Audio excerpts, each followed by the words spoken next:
Hi everyone, welcome back. In today's lecture, we will understand the concept of nominal interest rates, what they actually mean, what they do not mean, and how to convert these nominal interest rate into practical interest rates for actuarial calculations. Let's begin this lecture by understanding today's roadmap, where we will essentially develop a notion of correct interest rate. We call that as effective interest rate as compared to nominal interest rate. So in today's lecture, this is our primary goal, that we want to distinguish between effective interest rate and normal interest. Next, we when we are dealing with interest rates, there is a notion called frequency of compounding. For example, banks may offer you interest on a quarterly basis, or banks may offer you an interest on a semi-annual basis or on monthly basis. For example, credit card charges interest on daily basis. Many other events charge interest on monthly basis. So all these differences in compounding, and as we have seen from the formula of compounding, will perturb our interest rates. So we will understand. First, we will define the frequency of compounding and understand its impact on the interest rates, in particular on the effective interest rate. After that, we will actually derive a relation between the effective interest rate, that is the interest earned by accumulated capital over 1 year period, and the nominal interest rate that is visible, which we are denoting by IM. And once we have this particular understanding, we will derive a conversion formula which we will master through some examples, and that's the end goal of our today's class, where I have taken the material from Browerman section 1.4 and Chan and Say section 1.3. Let us dive deep. To begin with, I will give you this particular line which usually you see at the bank. So bank ad says we are paying 12% interest compounded monthly. What does this mean? What is the reality of this? Do bank mean that they are paying interest of 12% in a year? We have to look at the we have to think and look at the answer. Correct? So in general, the general opinion of public is yes, they are paying 12% interest. Is that true? Do we really earn an interest of 12%? We have to check, okay, because the compounding monthly is actually coming into. So the answer is okay, bank is saying they are paying 12% interest, but it is compounded monthly. So based on our knowledge of compounding, whenever we are looking at a period, whatever is the interest rate, we will essentially do 1 plus I, and if there is a unit capital involved, I will raise it to the power of number of periods, right? That is the interest that I am earning. In particular, if bank is paying me every month some interest, that means bank should, and it is compounding monthly, that means in a year this n should be equal to 12, isn't it? That means I should be able to say that this interest is 1 plus I raised to 12. Oh, but is bank giving me 12% interest? No. If it is giving me 12% interest, it definitely gives me 1% interest per month, right? Because I have 12% divided by the number of months. So every month I am earning 1% interest. Bank is giving me 1% interest every month, and because I am getting 1% interest every month, I will earn interest on interest. That is what the compounding means. We have already seen that compounding model. It follows 1 plus I raised to t. How many periods are there in a year? There are 12 periods in a year. What does this mean? I am essentially saying bank will pay me 1% interest and it will be compounded 12 times in a year. So that means I am saying 1.01 raised to 12 will be my accumulated capital. Okay. So if I am saying that, that means what I am saying is, what was my capital initially? My initial capital was 1 unit, right? So minus 1. This will give me the actual interest rate that I will earn. Okay. You can do a quick calculation and see what is the answer. But a bold guess, will it be less than 12%? The answer is no, it should be greater than 12%. So now this was the label that is associated, 12% interest compounded monthly. The reality is the bank is offering you 12.68%. That is what this number will come out to be. So it will come out to be 0.1268. So the bank will actually offer you 12.68% interest. Now I am talking about the payments, but when you take loan, this thing is really crucial. So we have to think like an actuary to understand how this interest is affecting. So the label says 12%, doesn't mean we earn 12%. We are earning 12.68 because we are compounding on a monthly basis. Right now we have just done for this specific case. We want to develop a theory to understand a general case. That's what we will do in today's class. By the end of this class, you will understand what is the interest rate that we are actually earning and what is the interest rate that is mentioned. So you will be able to distinguish between the ad and the reality. That's our end goal. So let us, to make this label versus reality comparison, we need to separate the notations. And we will separate the notations by putting some tags. For example, we will call one interest rate I, which we have been referring to as effective rate.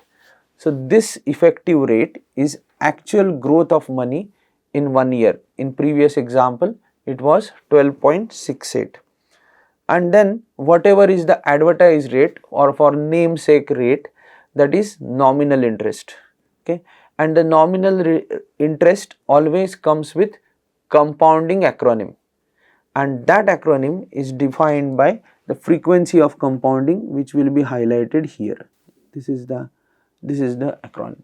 So what we are saying, it's name only acronym. We will say it's a nominal rate which will be quoted by the bank, and with it comes how it is compounded. So 12% compounded monthly was the description. So this M was monthly, so over a year this M becomes 12, and therefore I will write I12 within parenthesis. So this is how that nominal interest rate will be described. It's a name only interest rate. So that name only interest rate comes up with a number M, and that number will be called as frequency of compounding. And this essentially splits the year into those compounding periods, which essentially helps us to increase our compounding. We have seen a 5% simple interest rate model equivalent to 4.65% compounding. So that kind of thing will come again. So that frequency of compounding is a very important thing. So if you have these three, you can actually understand how the conversion between effective interest rate and the nominal interest rate with a given frequency is happening. So we will establish a mathematical equation to find effective interest rate given the nominal rate and the frequency, and given the effective rate and the frequency, we can actually figure out what should be the nominal rate that is quoted. That theory is our main goal. However, this superscript M is just a label. It is not an exponent. In exam, you may confuse this with a exponent. So don't confuse that, and that is where you may lose marks if you confuse. So this is always there, and this superscript within parenthesis is a label, not an exponent. Okay, so let us go to our actual understanding. So now whenever I am getting an interest rate and it is compounded, then I have to look at the compounding period. Okay, and based on that compounding period, I need to understand what happens to my interest. For example, the starting point, we said the interest rate, the nominal interest rate IM was 12%, and it was compounded on a monthly basis, so M was 12. And then we also said that, oh, bank is giving me 12% interest rate and it is compounding monthly. Then we said that the bank is actually paying me 1% per month. How did we come to that conclusion? That is because of this golden rule of nominal rates. If bank is giving me 12% and that M is 12, that means if it is written to you that I12 is 12%, that means it is 12% compounded on a monthly basis will give me 12 by 12, which is 1%. That's what I did in the previous slide. So what I got is the effective interest rate per period, and if you use this notation, this will become IM by M. So always remember, this interest rate is always only over period, right? And in the next period, whatever interest you earn, it will be accessible for charging for getting interest on the next in the next period. Okay, so here is that I12 is 12%, so my monthly rate will be 0.12 divided by 12, which is equal to 0.01. So so far so clear. Now we have effective rate. We also know how to compute it. So in a year, how many periods will be there? There will be M periods. So all these things we will put it in a equation, and we will bring in our notion of accumulation function, which will help us to build this notion. So if I have 1 unit of capital and I want to understand the 1 unit of capital over a period of 1 year, naturally whatever interest it earns, the capital, the accumulation function will give me A1 to be equal to 1 plus I. 1 is my capital and I is the interest that we have earned. So at the end of 1 year, I will have A1 to be equal to 1 plus I. No questions on this. So this is my effective interest rate. We are very familiar with this. Now we brought in this new nominal interest rate. So how will we deal with it? That is, if the compounding is happening M times a year, then naturally my interest rate formula will become this. So let us dig deeper into this formula. So as we started with the 12% interest rate, every month I am earning 1% interest rate when it is compounded monthly. So every year, every period I am earning IM by M, correct? And then what will be the accumulated wealth at the end of that period? It will be this. How much interest I will earn on in this period, because this is the capital, I will earn interest in the next period, which is IM by M, correct? And then I actually have this this will continue, and therefore I will actually multiply on that capital, and I will earn an interest of IM by N, and I have my initial capital which is at disposal. So I will add that capital also, which is 1 plus IM by M, and therefore at the end of 2 periods, if I sum up this, I will earn 1 plus IM by M square, because I will take this 1 plus Im by m common and I have got 1 plus Im. So how many times I have to do this? I have to continue this process till mth period, and therefore what I will do, if I continue this process till mth period, this is for for second period, if I continue this period for mth period, I will get 1 plus Im by m raised to m periods. Okay, so that's what my formula for A1 is.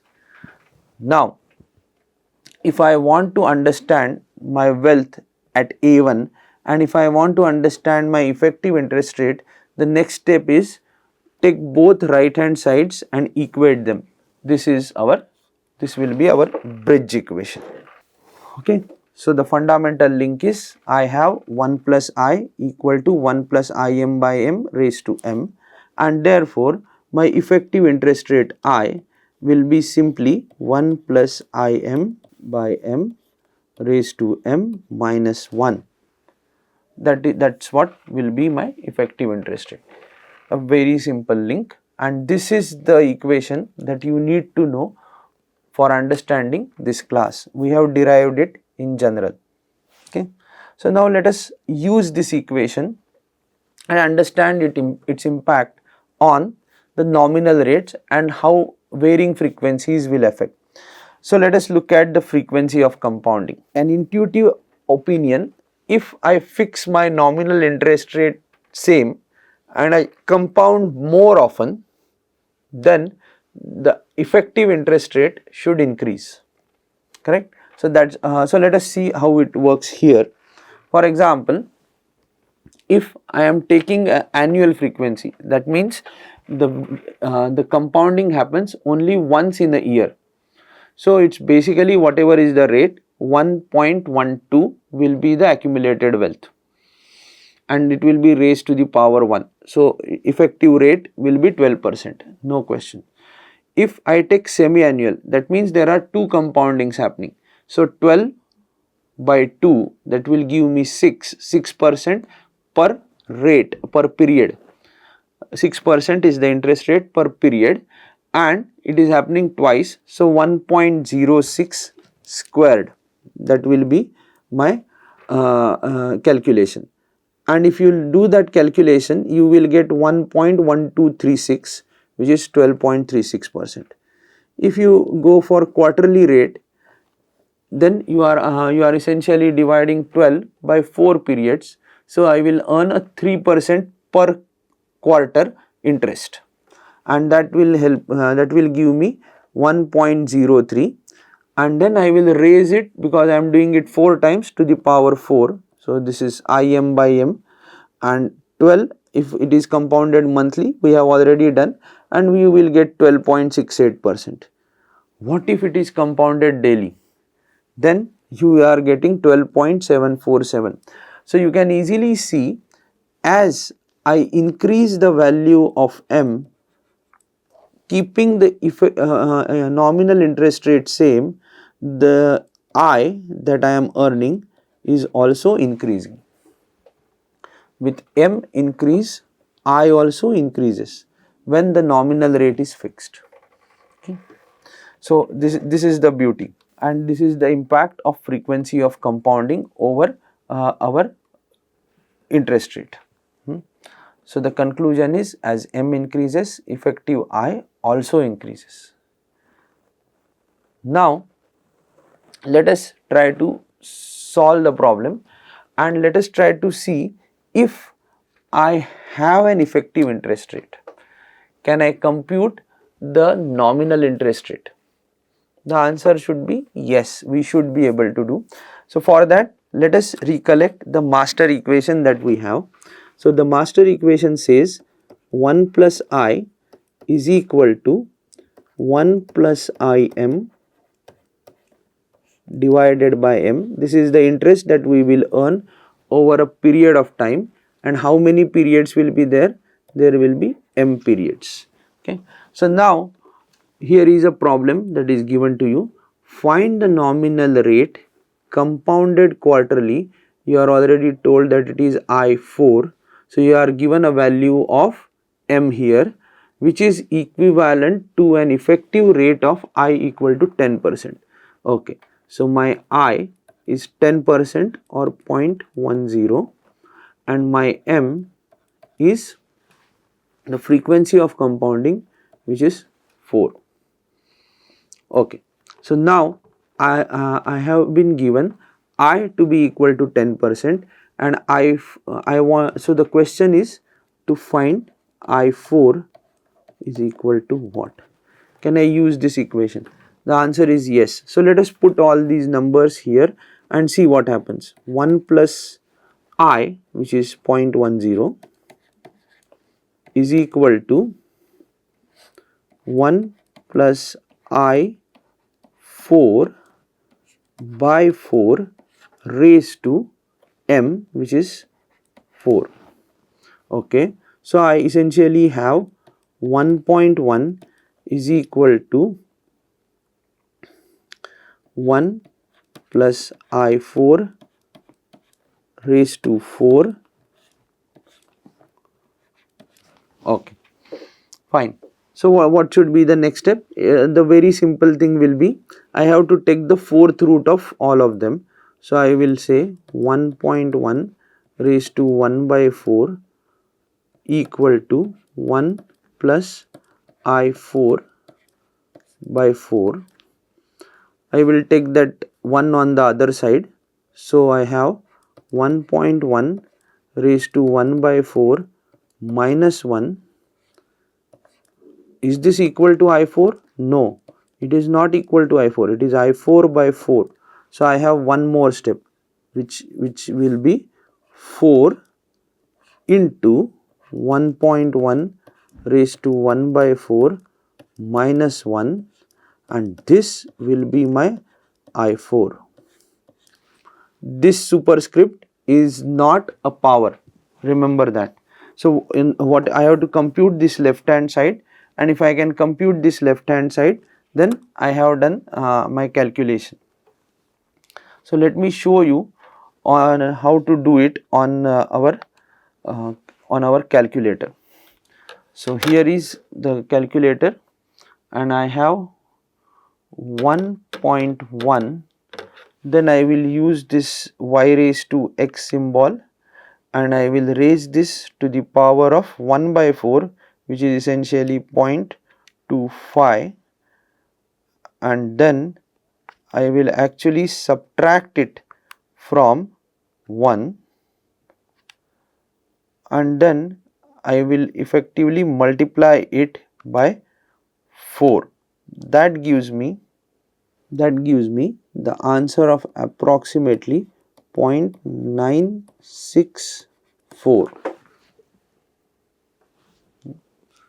0.0964. So here is the calculation in a printed form. We have done this same calculation, and 1 plus I 1.1 raised to 1 by 4, which is 1.2411, and when you do that calculation you get this number, and I4 is 0.0964 and you get 9.64% as your effective interest rate. Okay, so that solves this problem, and we have shown how to reverse the calculation. Given a nominal interest rate, how to figure out what is the effective interest rate, that is a forward way, and reversing is given the effective interest rate and the frequency of compounding, how will you figure out the nominal interest rate. So we have done both of them. Okay, so now if you are using a BA2 plus calculator, you don't have to do all these calculations. There is a simple shortcut. So if you can see the calculator here, there are keys like norm, effective and C by Y. So that all those things will be activated by pressing the second function, which is here, and you can press that second function, and after pressing the second you press the button 2 where icon is written on front on the top of that. Once you do that, this norm is active. and then if you press the down arrow, you will see EFF, which is effective rate, and then you can press one more time down arrow, you will have C by Y. Now go to your original problem where you are given effective interest rate in the previous case, right. So you can simply tell that the effective interest rate is 10%. So in the EFF equal to thing, you write 10 and press enter. So the effective interest rate is stored there. Okay. Now you go to the frequency of compounding, that is C by Y. So compounding per year, you press this to be equal to 4 and then you press enter. So now it is recorded. Now you go to what you want is nominal interest rate. So now you go to nominal thing and you say compute. It will be showing 9.65. Okay. So because it's rounded, so it's 9.65. 9.65 is the nominal interest rate. This is how you will get it done on your calculator. It's very easy. So this is the method. So I have given you the exact sequence of how to do it. Okay, let's move on. Now the next question is all this is effective interest rate calculation is for 1 year period. What if the period is longer? So what growth over T years? How will you handle this? The answer is very simple. Since you have handled the growth over 1 year, if you are handling the growth over multiple years, you just need to use that factor of T and you just need to look at what are the number of compounding periods. So the number of periods will be given by the frequency of compounding multiplied by the time. So that is MT, and then rest of the calculations will remain similar. So in particular, your amount function will be, since K was your principal, 1 plus Im by m raised to mt. And then if you try to solve this example in this manner, for example, if you invest $1000 for 5 years where the amount is compounded on a quarterly basis, you essentially need to calculate how many periods are there in 5 years. Each year has 4 periods. So how many years are there? 5 years. So 5 into 4, there will be total of 20 periods. 8% compounded quarterly is a nominal interest rate that is given to you. So that is I4. So what you will do? You will calculate that I4 by 4, that is our benchmark. So 8% by 4, which will give me 2%, and therefore my accumulated value based on that formulation which is given above will be, where K is 1000. So I have written 1000. 1 plus Im by m is 2%. So 1.02 is this fraction, and therefore 1.02. The number of periods which is MT, that is 20. So I have all these numbers, 1000 which is my K, 1.02 is this particular number, and number of periods MT is 20. And then you simply calculate this, you get the answer to be 1485.95.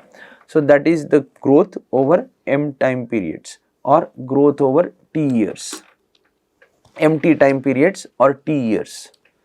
That's how you will calculate, and it's a simple byproduct of whatever we master equation that we derived. Another exam trap is they may use compounded monthly, convertible monthly, payable monthly.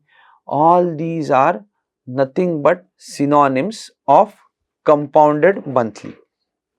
So don't fall prey to that trap. You simply use I12 equal to 0.12. Whatever is the terminology, this is the meaning. And then all these calculations are simply a matter of mastering that equation, the bridge equation. 1 plus I is equal to 1 plus Im by m raised to m. That's all. Then how these ordering rates will be ordered, that it's very handy to understand. We have already shown this display in a tabular form. So now if I am talking about I to be the effective interest rate, we have already seen this. So, the first one, or I1 is compounding only once, I2 is compounding twice, I4 is compounding 4 times in a year, and I12 is compounding monthly. So, what the rate that I quote for same effective rate I, if I want to quote only annual rate, it will be much higher than the semi-annual rate. If semi-annual rate will be higher than the quarterly rate, and so on and so forth, right. So, as the frequency of compounding increases, to achieve the effective rate, you need to quote smaller and smaller interest rates. Okay. So, that is the idea of this line. So, if you compound more often, M increases, that is M increases, you do not need to be as high as starting rate. So, the more powerful the compounding, the lower the nominal rate. So, that is the idea, the required nominal rate. So, whenever you are going for credit card loans, they always quote lower nominal rate and charge you higher effective rate. That is the idea. So, that is the idea that is revealed here. So, what we have learned today, let us fix our terminology. So, nominal rate is a namesake rate and it is a label. So, whenever a nominal rate is quoted, it comes with a compounding frequency. So, when whatever is that compounding frequency, you must divide the nominal rate by that compound frequency to get the interest that you will earn in the compounding period. And then comes the terminology of periodic rate, which is the real engine. So, you are dividing it by the compounding frequency and you got this periodic rate, which you will actually use to compute the problems, and from that particular thing we derived the bridge formula, which will help us to calculate what is the effective interest rate. And if you know the effective interest rate and compounding frequency, you can calculate the nominal rate. So, it is both ways tool, which is very handy for us. Once we derived this formula, we immediately noticed using tabular form that as M increases, effective rate increases for fixed nominal. And in the towards the end of the class, we have seen that for achieving the same effective interest, you need to quote lesser and lesser nominal rates for fixed effective interest rate by changing the compounding frequency. So, what comes next? Next comes discount rates. What if banks takes interest in advance M times a year, and this is where the loan taking thing will come. And once we consider this, then we are completing the entire interest rate family. So, see you in the next class. Thank you.